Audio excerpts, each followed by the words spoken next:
இவங்களுக்கு சீல் வச்சது வைக்க வந்தது 6ஆம் தேதி நினைக்கிறேன். 6ஆம் தேதி 7ஆம் தேதியா? சரி, 6 7ஆம் தேதி.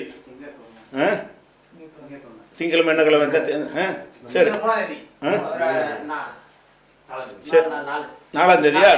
4ஆம் தேதிக்கு சீல் வைக்க வந்தாங்க. சரி, இந்த கட்டத்தில் வந்து 7ஆம் தேதி சீல் வைக்க வந்திருக்கிறாங்க. சரியா? இந்த அவங்க பயணப்பட்டு வந்தது நம்ம பில்டிங்கு மட்டும் வரல, நல்லா விளைவிக்கணும். அந்த பயணத்தில் நினைஞ்சிருக்காங்கன்னா 9ஆம் தேதி வந்து மூர் தெருவில் 2 இடத்துக்கு சீல் வச்சிருக்கிறாங்க.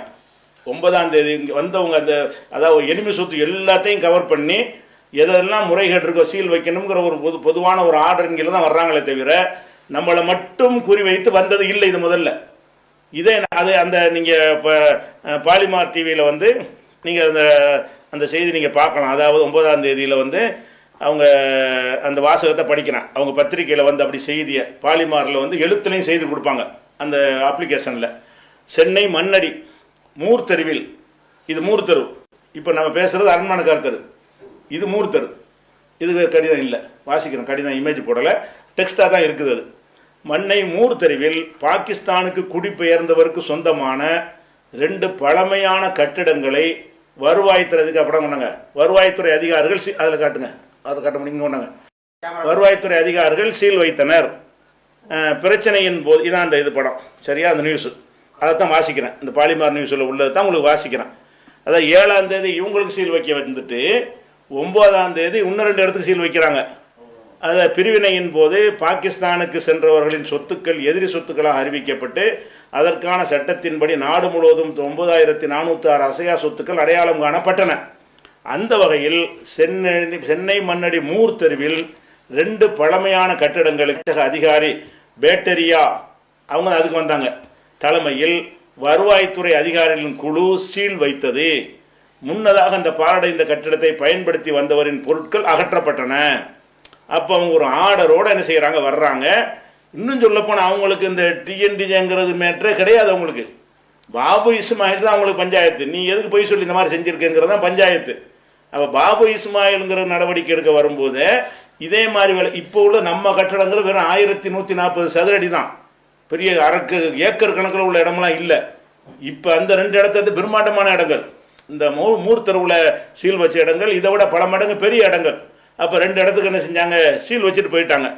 அப்போ வந்து இது நம்ம என்ன விளங்கணும்னு கேட்டால், இதில் நம்ம சட்டவிரோதமாக சிலது நடந்தது உண்மை. இந்த சட்டவிரோதம் என்பது சட்டவிரோதம்னா சின்ன விரோதம். அதாவது என்னன்னு கேட்டால், நம்ம வந்து அரசாங்க வாடகை கரெக்டாக போயிட்டு இருக்கிறது, அவன் கொடுக்குறதுக்கு பேர் நம்ம கொடுக்குறோம் அப்படின்னு நம்ம பார்வையில் சின்னது. அரசின் பார்வையில் இது வந்து மோசடி. நீ எப்படி வந்துக்கிட்டு அரசாங்கத்தை ஏமாத்துற, என் இடத்த நீ எப்படி இடிப்ப, இடிச்சது எப்படி கட்டுவ அப்படிங்கிற ஒரு விஷயங்கள்லாம் அதில் அடங்கி இருக்கிறதுனால அவங்க சீரியஸாக எடுத்து தான் வந்தார்கள். அன்னைக்கே வந்து நோட்டீஸ் அடித்து ஒரு வாரத்தில் வந்திருந்தார்கள் என்று சொன்னால் அதை வந்து நம்ம ஒன்றும் செஞ்சுருக்கவே முடியாது. நம்ம என்ன செஞ்சோன்னு கேட்டால், இதை வந்து சட்டப்படியோ கோர்ட்டில் போயெல்லாம் எதிர்கொள்கிற விஷயம் கிடையாது. மக்களை திரட்டி போராடினெல்லாம் அதை காப்பாற்ற முடியாதுன்னு தெரிந்து கொண்டு தான் அதை தள்ளி போடுற ஒரு வேலையை செஞ்சோம். இதை வச்சுக்கிறணும். அப்போ வந்து இதில் வந்து போட்டு கொடுத்த விஷயம் அப்படின்னு சொல்வதெல்லாம் பச்சை பொய். எவனும் இதை போட்டு கொடுக்க கிடையாது. ஆனால் ஊடகங்களுக்கு போட்டு கொடுத்துருக்குறாங்க. அது ஒரு ப்ரெஷர் ஏற்படுத்துவதற்காக வேண்டி சமூக வலைத்தளங்களுக்கு போட்டு கொடுத்த நிர்வாகிகள் இருக்கிறாங்க. ஆனால் அரசாங்கத்துக்கு போட்டு கொடுத்தது யாருன்னு கேட்டால், அவனே புலனாய்வு செஞ்சதுதான். அவனே வந்து புலனாய்வு செஞ்சு முன்னாடி நோட்டீஸ் அனுப்பி அதை நம்ம இழுத்தடித்து கொண்டு வரும் பொழுது தான் அந்த ஒரு விஷயங்கள் வருகிறது. இப்போ நல்லா விளங்கி போச்சா? இவன் செஞ்சான் அவன் செஞ்சான்னு சொல்லிட்டு கழுவு ஊற்றுனீங்களே, அவங்க நன்மை பூரா என் கணக்கில் வேறு ஏறிவிடும். நீங்கள் யாரெல்லாம் அந்த மாதிரி எழுதினீர்களோ, நீங்கள் ஏதாவது நன்மைகள் செஞ்சுருந்தீங்கன்னு சொன்னால் அல்லாவிடத்தில் என் கணக்கில் வரவாகிவிடும். நான் ஏதாவது தீமையை செஞ்சுருந்தேன்னு சொன்னால் அதெல்லாம் தீமை தலையில் நல்லா வச்சிருவான். சரியா? அந்த மறுமை நன்மையை கருத்தில் நல்ல பரப்பு, இன்னும் பரப்பு. உங்களுக்கு தான் பீஜா தான் என்ன செஞ்சார், போட்டு கொடுத்து வர வச்சுட்டாரு. நான் தானே பிரதமராக இருக்கிறேன், மோடிக்கு நான் தானே வலது கையாக இருக்கிறேன், அதனால சொல்லி வர வச்சுட்டாரு. இப்படி சொல்லி வர வைக்கிற அளவுக்கு நிலைமை இருக்குதா? நான் தான் 1ஆம் நம்பர் எதிரியா அவங்களால் பார்க்கப்படுவேன் சொல்ல போனா. இது ஒரு விஷயமாச்சா? அப்ப இதுல எந்த அளவுக்கு இதுல என்ன பரப்புறாங்க, இந்த விவரங்கள்லாம் நோட்டீஸ் எல்லாம் கையில வச்சுக்கிட்டு இருக்கிறாங்க. இதை வச்சுதான் கேஸும் போட்டிருக்கிறாங்க. அடே அப்படிலாம் சொல்லாதீடாண்டு ஒரு அவங்கள கட்டுப்படுத்தலையே, பரப்பிட்டேன் என்ன எப்படியா இவனை டேமேஜ் பண்ணா சரி, நம்ம இடம் போனாலும் பரவாயில்லை, என்ன செய்யணும் மருமோ தாலி இருக்கணுங்கிற கதை தான். முகம் செத்தாலும் பரவாயில்லை, மருமக தாலியாக இருக்கணுங்கிற ஒரு மென்டாலிட்டியில் அப்படி இப்படி பரப்புறாங்க. பொறுப்பில் கீழ் பொறுப்பில் ஒன்றெல்லாம் பரப்புறான். அதை ஊக்குவித்து கொண்டு இருக்கிறார்கள். சரியா? அது முடிஞ்சு விட்டது. சரி, அடுத்து என்னன்னு கேட்டால், நீதிமன்றத்தில் தடை வாங்கி விட்டோம் என்று ஒரு அறிக்கையை போடுறாங்க. என்ன தடை வாங்கினீங்க? என்ன வழக்கு போட்டீங்க? எதுக்கு அவன் தடை உத்தரவு கொடுத்துருக்குறான்? இதை வெளியிட்டாங்களே இது வரைக்கும்? வெளியிடலை. அந்த தீர்ப்பு காப்பியை நம்ம காட்டுறோம் கொஞ்ச நேரத்தில். தீர்ப்பு காப்பியை பாருங்கள். இவங்க என்ன பெட்டிஷன் போட்டாங்களோ அதையும் நான் காட்டுறேன், அதையும் பாருங்கள். அப்போ நீ என்ன பெட்டிஷன் போட்டீங்க, என்ன தீர்ப்பளித்தாங்க, என்னமோ தீர்ப்பளித்து விட்டோம், அது அவற்றை அல்ஹம்துலில்லாஹ் அப்படின்னு சொல்லி போடுறீங்க. அந்த விஷயத்துக்கு வர்றதுக்கு முன்னாடி நீதிமன்றத்தில் வந்து பெட்டிஷன் போடுறாங்க. கோஷம் எப்படி போட்டீங்க? தமிழ்நாடு தௌஹீத் ஜமாத் 13 வருஷமாக இருக்குன்னு போட்டீங்க. பேட்டி அப்படி தான் கொடுத்தீங்க. மக்களெல்லாம் எப்படி உசுப்பி விட்டீங்க? தமிழ்நாடு தௌஹீத் ஜமாத் அலுவலகத்தை சீல் வச்சுனாலும் வச்சு போட்டிங்கல்ல. அப்போ நீங்கள் கேஸ் யார் போட்டிருக்கணும்? தமிழ்நாடு தௌஹீத் ஜமாத்தில் கேஸ் போட்டிருக்கணும். கேஸு தமிழ்நாடு தௌஹீத் ஜமாத் போடலை. யார் போடுறான்னு கேட்டால், பாபு இஸ்மாயில் கம்பெனியுடைய ஓனர் ரஹமத்துல்லா தான் கேஸ் போடுறாரு. என்னது கேஸ் போடுறாரு? என் கைலி கம்பெனி நடத்துறதுக்கு உத்தரவு தாங்கன்னு போடுறாரு. விலங்குதா? இதுதான் ஆர்டர் வாங்கிட்டாங்களாம். அந்த கைலி கம்பெனி நடத்திக்கிட்டு இருக்க, வாடகைலாம் ஒழுங்காக கொடுத்துட்டு தான் இருக்குன்னு. அந்த தீர்ப்பு விவரத்துக்கு வர்றேன். இந்த கேஸுங்கிறீங்க. முதல்ல இதுக்கு நீங்கள் முதல் வழக்கு போட இயலுமா? நீங்கள் சட்டப்படி நீங்கள் யார் அதில் வாடகைதாரராக இருக்கிறார் அவர் தானே போட முடியும். சட்டத்தின் பார்வையில் நீங்கள் இல்லை. நீங்கள் அந்த இடத்துல இருந்தாலும் நீங்கள் இல்லைன்னு தான் அர்த்தம். அரசின் பார்வையில் என்னன்னு கேட்டால், அங்கே இப்போ ஆசாத்து கைலி இக்பால் கைலிலாம் ரெடியாகிட்டு இருந்தால் அர்த்தம். அந்த கைலி தயாரிக்கிற கம்பெனின்னு ஒரு அர்த்தமாக இருக்கும் பொழுது வழக்கு இவங்க போட இயலுமா? இப்போ என்னன்னு கேட்டால், ரஹமத்துல்லாவுக்கு இவ்வளோ ஒரு கோடிக்கணக்கான சொத்து கிடைச்சி போச்சு, அவ்வளோதான். அவர் என்ன செய்யலாம்? இப்போ போங்கடா வேலையை பார்த்துட்டு அவங்க கைலி கடையை நடத்தலாம், அவ்வளோதான். அந்த அது இடைக்கால தடை தான். அதுவும் இடைக்கால தடை தான். ஒரு கம்பெனிக்கு கைலி கடைன்னு சொல்லி கேச போட்ட உடனேயே இனிமேல் உள்ள அலுவலகம் நடத்தினு வைங்க, நீதிமன்ற அவமதிப்பாக போயிடும். அதான் நோட்டீஸே விஷயமா தான். நோட்டீஸ் அதை போய் தான் கேள்வி கேட்டிருக்கிறான். பஞ்சாயத்து அதுவாக இருக்கும் பொழுது அரசாங்கத்தில் இப்படி சொல்லிவிட்டு மறுபடியும் வச்சிங்கன்னு சொல்லுங்களேன், நீதிமன்ற அவமதிப்பு பல விஷயங்கள் நீங்கள் சந்திக்க வேண்டி வரும். இந்த ஆர்டரை வாங்கினாலும் நீங்கள் வச்சிங்கன்னு வைங்க, மத்திய அரசாங்கம் ரிப்ளை கொடுக்கும், இதெல்லாம் சேர்த்துக்கணும். சரியா? மறுபடியும் அதான் செய்கிறாங்க. எதை நோட்டீஸ் கேட்குறோமோ அதைத்தான் இப்போ செஞ்சுக்கிட்டு இருக்கிறாங்க. இவர் ரஹமத்துல்லாஹ்ங்கிற பொதுச்செயலாளர்னா கிடையாது, அலுவலகமா அப்படி சொன்னாலும் அவ்வளோ பொய் என்பதை நிரூபிப்பதற்கு உதவும். இதை மக்களுக்கு புரியாமல் 2 வரியில் அல்லாஹ் வெற்றியை கொடுத்து விட்டான், இடைக்கால தடை வைத்து விட்டோம். இது இயக்கத்தை பார்த்து கொடுக்குற தீர்ப்பு அல்ல, எவனுக்கும் கொடுப்பாங்க. நான் ஒரு இடத்துல வாடகைக்கு இருக்கிறேன், அரசாங்கம் காலி பண்ண சொல்லுது, ஒரு சின்ன ஒரு அவகாசத்தை வாங்கி நான் கோர்ட்டுக்கு போனேன் என்று சொன்னால், ரிட்டாக இருந்தால் உடனே ஹைகோர்ட்டுக்கு போகலாம். அரசாங்கத்துக்கு எதிரான வழக்காக இருந்தால், வேற சிவில் வழக்குன்னா ஹைகோர்ட்டுக்கு நேரம் போக முடியாது, எடுக்கவும் மாட்டாங்க. ரிட்டு பெட்டிஷனாக இருந்தால் என்ன செய்வாங்க? உடனே அவசரமாக எடுத்துக்கிடுவாங்க. அரசால் பாதிக்கப்பட்டு நிற்கிறான், அவனுடைய உரிமைக்கு நான் முன்னுரிமை கொடுக்கணும். அப்போ ஒரு வியாபாரி கோர்ட்டு பார்வை என்ன? ஒரு வியாபாரி பணம் கொடுக்குறான், வாடகைலாம் கொடுத்துட்டேன், எனக்கு கொஞ்சம் ஒரு இடைக்கால தடை, உடனே சீல் வைக்காம ஒரு டெம்பரவரியாக நீங்கள் என்ன செய்யுங்க, ஒரு இன்ஜெக்ஷன் ஆர்டர் கொடுங்க அப்படின்னோடனே இடைக்கால தடை நீங்கள் கம்பெனி நடத்திக்கன்னு சொல்லி இடைக்கால தடை கொடுத்துட்றாங்க. அதுக்கு வாடகை கொடுத்த ரசீதுக்கு எல்லாம் அந்த அட்டாச் பண்ணியிருக்கிறாங்க. அது எல்லாம் யார் பண்ணான்னு கேட்டால், பாபு இஸ்மாயில் கம்பெனி முதலாளி ரஹமத்துல்லா தான் பண்ணியிருக்காரு. சரியா? யார் பண்ணலை?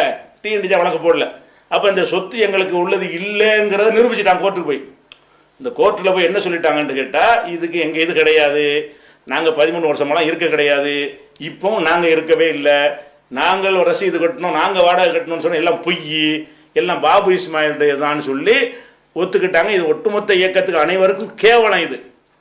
இது எப்படி செஞ்சிருக்குன்னு கேட்குறீங்க. இது பற்றி நாங்கள் முன்னாடியே 4 தவிர பேசியிருக்கிறோம், அது பிறகு நான் சொல்கிறேன். அப்போ நீதிமன்றத்தில் இப்படி சாதனைலாம் கிடையாது, யார் வேணாலும் கொடுப்பாங்க. இது அந்த சீல் வைக்கும் போது மட்டும் ஏதாவது சொல்லிக்கல, அதை சொல்லி டயத்தை வாங்கிட்டோம்னு சொன்னால், ரிட்டுன்னு போனோம்னு சொன்னால், ஒரு சீனியர் லாயரை நிப்பாட்டணும் என்று சொன்னால், ரிட்டுங்கும் போது என்ன பாதிக்கப்பட்டிருக்கிறான், தற்காலிக தடை தானே, நீ முதல் நிப்பாட்டு, நீ விவரம் சொல்லிட்டு அப்புறம் போட்டு அடுத்த அந்த தேதியெல்லாம் கொடுத்துருக்காங்க, வாசிக்கிறேன் தீர்ப்பை. அப்போ அந்த மாதிரியான ஒரு விஷயத்தை வாங்கி கொண்டு யாரும் வாங்கக்கூடிய ஒரு ஆர்டர். எந்த சொத்துக்காரனுடைய இடத்த உங்கள் அரசாங்கத்துடைய இடத்துல வாடகைக்கு இருக்கிறீங்க, போலீஸ் குவார்ட்டர்ஸில் இருக்கிறீங்க, காலி பண்ண சொல்கிறாங்க, நீங்கள் டக்குன்னு போய் என்ன செய்ய, காலி பண்ணக்கூடாதுன்னு உத்தரவு வாங்கிட்டு வந்துடலாம். எப்படி வாங்கலாம்? 1 மாதத்துக்கு வாங்கலாம், 2 மாதத்துக்கு வாங்கலாம், 15 நாளைக்கு வாங்கலாம். அப்புறம் என்ன செய்வாங்கன்னா, ஏன் அவனை காலி பண்ணுறீங்க, ஆதாரத்தில் கோர்ட்டில் சமர்ப்பிங்கன்னு ஆர்டர் போடுவாங்க. அவன் ஆர்டர் வலுவாக சமர்ப்பிச்சுன்னா படம் தட்டி விட்ருவாங்க. இது வந்து எல்லா மனிதர்களுக்கும் உள்ள ஒரு உரிமையில் வந்து இந்த உரிமை சம்மந்தப்பட்டதாக இருக்கிற காரணத்தினால கோர்ட்டுக்கு போய் என்னஞ்சாங்க அதுக்கு பெரிய செலவுலாம் பண்ணி ராமத்துல்லாவுக்கு இடத்தை சொந்தமாகி கொடுப்பதற்காக பெரிய அளவில் பல லட்சங்களை செலவு பண்ணி நினைச்சிட்டாங்க ஆர்டரை வாங்கிட்டாங்க. சரியா? சரி. அதாவது இந்த அவகாசம் கொடுத்தாங்கல்ல, அதுக்கு பெருமை. அவகாசம் கொடுக்கறது எது கொடுத்தாங்கன்னு பார்த்து அனைவருக்கும் தெரியும். எல்லாம் போன பிறகு பார்த்தீங்களா, நமக்கு பயந்து அரண்டு போய்விட்டார்கள் அப்படிங்கிற மாதிரிலாம் என்ன செய்கிறாங்க, பேட்டி கொடுத்து பார்க்குறீங்க. ஆனால் உண்மை என்ன தெரியுமா, கெஞ்சுறாங்க. கோஷம் போடுறது உசுரை கொடுப்போம் அதை கொடுப்போம்னு கோஷம் போட்டாச்சு. விடமாட்டோம் தமிழகம் ஸ்தம்பிக்கும், சட்டமன்றமே நடக்காது, விளங்குதா, முஸ்லீம் ஊருக்குள்ளே வர முடியாது என்று கோஷம் போட்டீங்க. அதிகாரி வந்தாச்சு, அதிகாரி போய் பேசுகிறீங்க. பேசும்போது தலைவர் இப்படி நிற்கிறாரு, காணாம், தலைவரையும் காணாம். போய்ச்சாளர் அங்கே கோஷம் போட்டு இங்கே காணாம். யார் வந்து பேசணும்? ஒரு இயக்கத்துடைய பிரச்சனைன்னா தலைவர் பேசணும், பொதுச்செயலாளர் நடுவர் பேச காணாம். யாரையோ விட்டு பேச வைக்கிறாங்க. பேசும்போது என்ன செய்கிறாங்கன்னு கேட்டால் அதில் வந்து கேட்குறாங்க, சரிம்மா நீங்கள் சொல்லலாம் கரெக்டு தான், சட்டப்படி உங்களுக்கு உள்ளது தான், ஒரு 2 दिन 2 days எப்படி அந்த வாசகத்தை சொல்லி 2 दिन கொடுங்க, ஒரு 2 நாள். அதில் ஒருத்தர் கும்பிட்டு வர கேட்குறாரு, 2 days அவகாசம் கொடுங்க அப்படின்னு சொல்லும்போது அந்த அம்மா சொல்றது 10 வருஷமா கொடுத்தாச்சு அவகாசம்ங்குது. 10 வருஷமா கொடுத்தாச்சுங்குது. கொடுத்துட்டு நீங்கள் யார் பேச, ராமத்துல்லா கூப்பிடுங்குது. அந்த அம்மா கூப்பிடுது. அந்த வீடியோ பார்த்தீங்கல்ல, ராமத்துல்லா கூப்பிடுங்க அப்படிங்குது. அதை வந்து கெஞ்சுறாங்க. அப்போ அந்த அம்மா சொல்லுது, எங்கள் வாடகையை நீங்கள் கொடுத்துட்டு இருக்கோன்னு சொல்கிறீங்கல்ல, அதுக்கு பதில் சொல்லுது, நாங்கள் தான் வாடகை கரெக்டாக கொடுத்துருக்கோமே அப்படின்னு அந்த வீடியோவில் கேட்குறாங்க. யார்? டிஎன்ஜே சார்பில் அந்த போராட்டம் நடத்திக்கிட்டு இருக்கிறாங்களா அந்த தலைமை அலுவலகத்துக்கு முன்னாடி, அதில் இது கேட்குறாங்க. அந்த அம்மா என்ன செய்கிறது, வாடகை கொடுக்குறீங்க, வாடகை கொடுக்குற வேற ஆள், தங்கி இருக்கிற வேற ஆள் தான் பிரச்சனை அப்படிங்குது. வாடகை கொடுக்கறது யாரு? பாபு இஸ்மாயில் கண்கோ கைல் கம்பெனி. தங்கி இருக்கிறது யாரு? வேற யாரோ ஒரு நிறுவனம். இதுதான் பிரச்சனை அப்படின்னோடனே எங்கள் அமைப்பு வலுவான அமைப்பு அங்கே மேட்ரு கிடையாது, இது உங்களுடையது அல்ல. அந்த பொம்பளை ஒரே வார்த்தை, அந்த அதிகாரி அம்மா என்ன சொல்லுது, வலுவான அமைப்பு சின்ன அமைப்பு அது பஞ்சாயத்து கிடையாது, இது உங்களுடையது அல்ல. நீங்கள் சட்டவிரோதமாக தான் இதில் இருக்கிறீங்க, சட்டப்படி இதில் நீங்கள் இருக்கவே கூடாது. அவன் வந்து பேசலாம், எனக்கு அவகாசம் தான், அவன் தானே கேட்கணும். யார் கம்பெனி நடத்தினா அவன் வந்து கேட்கணும். அவர் ஒழிச்சு வச்சு விட்டாங்க. ஏன்னு கேட்டால் அவர் ஆன்சர் பண்ண முடியாதுன்றதுனால கையெழுத்து வாங்கிட்டு போயிடுவாங்கிறனால அவர் எல்லாத்துக்கும் வந்து முந்தி நிற்பார்ல, எங்கள் பணத்தின் மீது தான் போகணுன்னா பேசுவார்ல, அவரை கொண்டாந்து விட்டு ஆள் காணாம், அந்த சபையில் ஆளை காணாம். ஏன்னா அவர்கிட்ட அவரை தூக்கிட்டு போய் கையெழுத்து வாங்கிடுவாங்க. அதனால நினைச்சிட்டாங்கன்னா சம்பந்தம் இல்லாதவங்க அவங்கள்ட்ட பேசுறாங்க. அந்த வீடியோ ஒண்ணு போடுங்களா. We are just asking one day additional time. That's it. Why can't we just abide to it? Why don't you do the same thing? You bring for me an order tomorrow. Madam ऐसा लगता है आप हमारी request लेना नहीं, आप फैसला कर दीजिए, यही जानते हैं आपको आपकी बात नहीं, नहीं वो आपका हमारा इतना रिक्वेस्ट है आपसे, इतना रिक्वेस्ट है, ये हमारा घर आपको नहीं लगता आप हमारे घर के लिए नहीं बात कर रहे हैं और आपके घर के लिए नहीं बात कर रहे नहीं, हैं। आपको नहीं लगता है मैं मेरे सुपीरियर्स के ऑर्डर्स हम सब देख रहे हैं, लेकिन 2 दिन की जो 2 दिन का टाइम जो है आप ही दे सकते हैं। यहाँ के हालात आप ही दे सकते हैं। मैंने फोटोग्राफ भेजा है भाई साहब। ये है कि प्राइवेट कंपनी नहीं, सुनो क्या क्या काम गवर्नमेंट हमारा जैसे आप सोशल सर्विस करता है, हम गवर्नमेंट बहुत नुकसान होगा हमारे, कुछ नुकसान नहीं होगा, पूरा हमारा टीम जो है कुछ नुकसान नहीं होगा। ये ऑर्डर लाएंगे, ये ऑर्डर जैसे लाएंगे हम अबाइड करेंगे। इन्होंने कहा कल ऑर्डर लाएंगे, हम अबाइड करेंगे, उसमें क्या है? लेकिन आप सर नहीं कुछ भी नहीं कर सकते। क्यों भैया ये कह रहे हैं सर, देखो बंद हो जाएगा ना एक चीज के लिए आपको हम 10 साल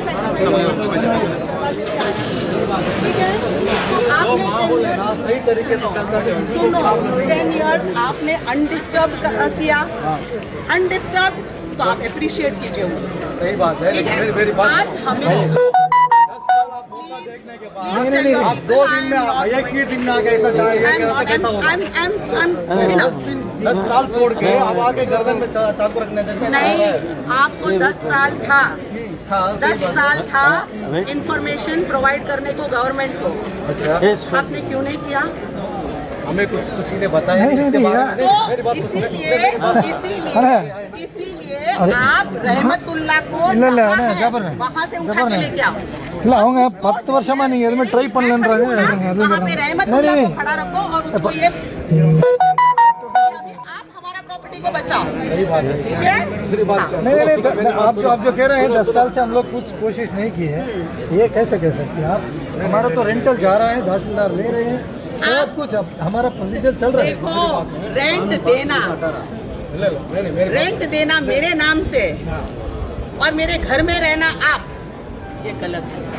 ये आपको भी पता है, आपके अंदर आपको ये पता है। आप ये सिर्फ बोल नहीं रहे, आप और हमारा सोच सेम है। ठीक है? आपको भी पता है ये गलत हुआ है। ये जो क्या ये यहाँ क्या गलत हुआ है और कल आज हमको पूरा पता चल रहा है। Who is responsible? पूरा चल रहा है। Who is responsible? इसके लिए हम लोग क्या कह रहे हैं? जिसने आपको कंसील किया, इसीलिए हमारा रिक्वेस्ट क्या है, आप कह दिए, आपकी बात एक्सेप्ट कर लिए, आप एक दिन का हम नहीं, हम अपना काम करेंगे। आप कल ऑर्डर बेशक कीजिए, आपको कल आपका ऑर्डर लाएंगे। आप काम कीजिए, हम भी आपको साथ देंगे। आज नहीं कल आज नहीं, यही हमारा रिक्वेस्ट ही है। ये आज हम करेंगे, कल हम इसको अंडू करेंगे। Why can't you just take a feedback about us? I did it, sir. No, not with your superiors. Why can't you take a feedback with the existing home department here within the Tamil Nadu government? Take a feedback about us. Tamil Nadu Tawhid Jamaat is law-abiding company, law-abiding I organization. got nothing. We have never done. I have got We have nothing. never done a protest in the road. It's no use arguing. It's no use arguing. Because I got nothing to do with your organization. I got to do with my premises. I am taking my premises. I am not taking your organization. But let's cut it off. Enough.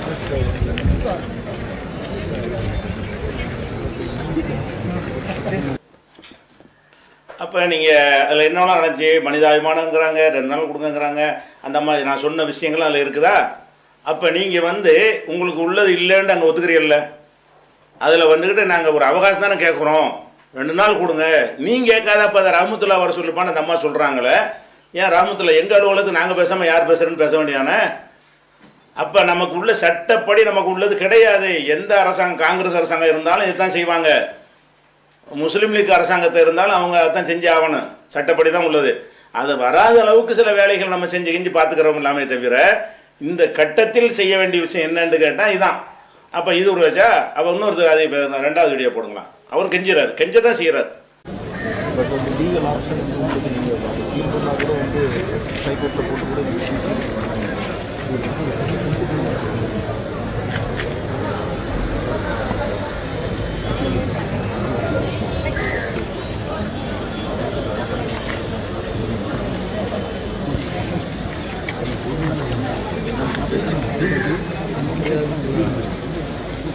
முடியாதுன்னு சொல்லுங்க. நம்ம நீ யாருமே தெரியல,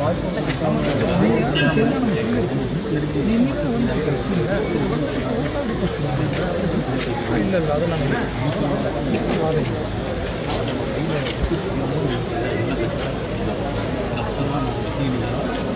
கட்டுப்பாடு ஊக்கமாக பயமாக இருக்குது, அது அச்சமாக இருக்குது. அவ்வளோ பேர் போகணும், அவ்வளோ இதாகி போகணும், ஒரு கம்பெனி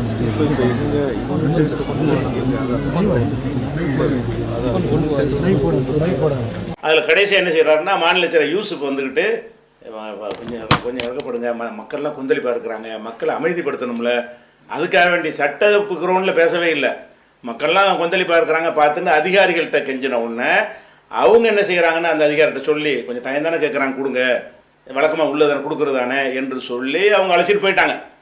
இது என்ன செய்கிறாங்கன்னுட்டா, மக்களை பார்த்து விட்டு அரண்டு போய்விட்டு என்ன செஞ்சிட்டாங்க, போயிட்டாங்க, விடுவோமான்னு சொல்லி அதுக்கு ஒரு டயலாக் விட்ட காட்சியெல்லாம் பார்க்குறீங்க.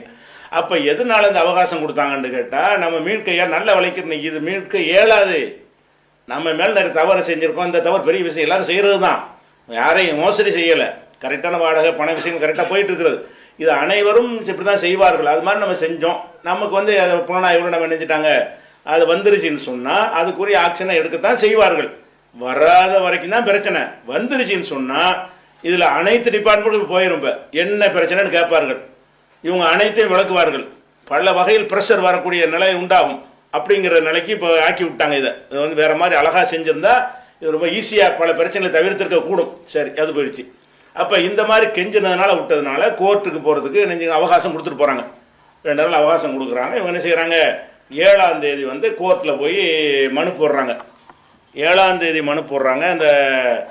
அந்த 3வது போடுங்க, படம் 3வது படத்தை போடுங்க. 7ஆம் தேதி வந்து கோர்ட்டில் வந்து பெட்டிஷனை போடுறாங்க. அன்னைக்கே நம்பர் ஆயிடுச்சு. இந்த ரெட்டுக்கு கொடுத்துருவாங்க. என்னைக்கு போட்டாங்களோ அன்னைக்கே நினச்சிட்டாங்க அது நம்பர் ஆகி அன்னைக்கே விசாரித்து அன்னைக்கே ஆர்டர் கொடுத்துட்டாங்க. அதில் பெட்டிஷன் யார் போடுறான்னு பார்த்தீங்கன்னா, அந்த மஞ்சள் கலராக இருக்குல்ல, அது கீழே வாங்க, சின்ன லைட் ப்ளூ கலரில் இருக்கும். அதில் என்ன போட்டிருக்குன்னு கேட்டால், பெட்டிஷனர் யாருன்னு கேட்டால் 1 எஸ்ஆர்கே பேபி, பாபுக்கு மேலே பேபின்னு டைப் பண்ணிட்டாங்க. எஸ்ஆர்கே பேபி இஸ்மாயில் சாஹிப் அன்கோன்னு இருக்குது. அதில் எழுத்து SRK baby Ismail Sahib and co. அவர் தான் மனு போடுறாரு. ரஹமத்துல்லா தான் கேஸ் போடுறாருனால விளங்கிக்கிறங்க. இது டிஎன்டிஜே கேஸ் இல்லை. அதுக்கு அட்வொகேட் யாருன்னு கேட்டால் ஆண்டனி ஜீசஸ்ன்ற ஒரு ஆள், எஸ்எம்ஏ ஜின்னாண்டு ஒரு 2 வக்கீல் பேர் அதில் இருக்குது. 2 பேர் வக்கீல் ஆஜராகிருக்கிறாங்க. அதில் வந்து இதில் அபிஷியலாக வந்து இதில் இப்போ வக்காலத்தில் இருந்தால் கூட அஜ்மல் கான்கிற ஒரு மதுரை சீனியர் லாயர் தான் வாதம் பண்ணுறார். 3 லாயர் அதில் ஆஜராகிருக்கிறாங்க. அஜ்மல் கான் தான் ஆஜராகிருக்கிறார் என்பது ஜட்ஜ்மெண்ட்டில் வரும்போது குறிப்பிட்றாங்க. அதில் வருகிறது. அப்போ இந்த பெட்டிஷன் நல்லா விளைவிக்கிறங்க. இந்த பெட்டிஷன் என்ன, பாபு இஸ்மாயில் கம்பெனி நாங்கள் கையில் வியாபாரம் நடத்திக்கிட்டு இருக்கிறோம், ஒழுங்காக வாடகை கொடுத்துக்கிட்டு இருக்கிறோம், எங்களை நோட்டீஸ் கொடுக்காமல் காலி பண்ண வந்துட்டாங்க அப்படிங்கிற மட்டும் சொல்கிறாங்க. அது தவறாக அதை தப்பாக கட்டின விஷயம், இடித்த விஷயம், அது வந்து வேற ஒருத்தருக்கு கொடுத்த விஷயத்தை அதில் குறிப்பிடலை. அவங்க கொடுத்த நோட்டீஸில் தான் இருக்குது. ஆனால் அந்த வரியை மட்டும் கொடுத்து விட்டாங்க. விசாரணைக்கு வரும்போது அதுக்கெல்லாம் சேர்த்து அஃபென்ஸ் என்ன செய்யும் வரும், 2வது வரும். இதை சொல்லிட்டு என்ன செய்கிறாங்கன்னா, அவங்க வந்து நோட்டீஸ் அனுப்புவாங்க. யாருக்குன்னு கேட்டால், இந்த இந்த தீர்வு நீங்கள் வந்து விளக்கம் சொல்லணும், நீங்கள் பூட்டு போட போயிருக்கிறீங்க, அதுக்கு நம்ம தடை உத்தரவு கொடுத்துருக்குறோம், அந்த தடை உத்தரவு கொடுத்துருக்கறனால நீங்கள் வந்து ஒரு நோட்டீஸ் பதில் கொடுக்கணும். அரசின் சார்பாக பதில் யாரெல்லாம் பதில் கொடுக்கணும், தி அசிஸ்டண்ட் கஸ்டோடியன் ஆஃப் எனிமி, அவர் வந்து கஸ்டோடியன் அந்த எனிமியுடைய ப்ராப்பர்ட்டியுடைய அசிஸ்டண்ட் வந்து ரிப்ளை எங்களுக்கு கோர்ட்டுக்கு கொடுக்கணும். அப்புறமேல் டிஸ்ட்ரிக்ட் கலெக்டர் கொடுக்கணும். 2வது அது கீழே உள்ள கட்டத்தில் இருக்குது. எந்த இடத்துல படத்தை அது கீழே உள்ள கட்டத்தில் அது இருக்கிறது. 3வது தாசில்தார் கொடுக்கணும். தாசில்தாரை 2 தடவை தாசில்தார் போட்டிருக்கிறாங்க. 3 தான். 3 பேர் பார்ட்டி ஆக்கி என்ன செய்கிறது, அது டைப் பண்ணுற அளவுக்கு முன்ன செஞ்சுருவாங்க. அப்போ அந்த 3 பேருக்கு நோட்டீஸ் அனுப்பிட்டாங்க. எப்படி, இந்த மாதிரி பூட்ட போனீங்களா, நாங்கள் இடைக்காலத்தில் விதிச்சிருக்கிறோம், நீங்கள் வந்து இத்தனாம் தேதியில் பிறகு வாசிக்கிறேன், இத்தனாம் தேதிக்கு உள்ள என்ன செய்யணும், நீங்கள் உங்கள் ஏன் பூட்ட போனீங்க அதை கொண்டாந்து எங்களுக்கு தாக்கல் பண்ணணும் என்று நினைச்சிட்டாங்க. அவங்க இது பண்ணி விட்டாங்க. சரியா, இதுதான் அந்த பெட்டிஷன் போட்டது. யார் நல்லா விளங்கிருங்க. ஹைகோர்ட்டுடைய பேப்பர் இது அதனுடைய இதில் எடுக்கிறது காப்பி பேப்பரு. அப்போ அதில் பெட்டிஷன் போட்டது யாருன்னு கேட்டால் டிஎன்டிஜே இல்லை, சம்சுல்லுஹா இல்லை, முகமது பொய்ச்சலாளர் இல்லை, அதனுடைய எந்த நிர்வாகியும் இல்லை. யார் போடுறா, SRK baby Ismail and Co, Babu Ismail and Co தான் கேஸே போடுது. ஆர்டர் அவங்களுக்கு தான். எதுக்கு கேஸ் போடுது, லுங்கி கம்பெனிக்கு தான் கேஸு. சரியா, அது வாங்கிக்கிறேன். அடுத்து என்னன்னு கேட்டால், அந்த பெட்டிஷன் போட்ட ஒரு பேர், வழக்கறிஞர், எல்லா விஷயமும் அதில் வந்துருச்சு.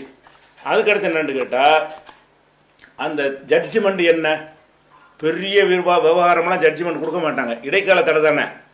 இடைக்கால தடைன்னு சொன்னால் மேலோட்டமாக பார்க்கும் பொழுது ஒரு அடிப்படை தெரிகிறது, அதனால கொஞ்சம் கிளியர் பண்ணிட்டு நீங்கள் சீலை வைங்க அப்படின்னு கொடுப்பார்கள். அந்த ஜட்ஜ்மெண்ட் வந்து ஒரு 4 பக்கம் உள்ளது. அந்த ஜட்ஜ்மெண்ட் காப்பி வந்து 4 பக்கத்தை போடுங்க. அந்த 4 பக்கம் உள்ளது ஜட்ஜ்மெண்ட் காப்பி. அந்த 4 பக்கத்துடைய இதை பார்த்துருங்க. அதில் உள்ள சாராம்சத்தை, அந்த கோர்ட்டுடைய ஜட்ஜ்மெண்ட்டில் என்ன சொல்லியிருக்கிறாங்கங்கிற விஷயத்தை நான் விளக்குறேன். முதல்ல அது ஆதாரத்துக்கு போட்டுருங்க. 4வது படத்தை போடுங்க.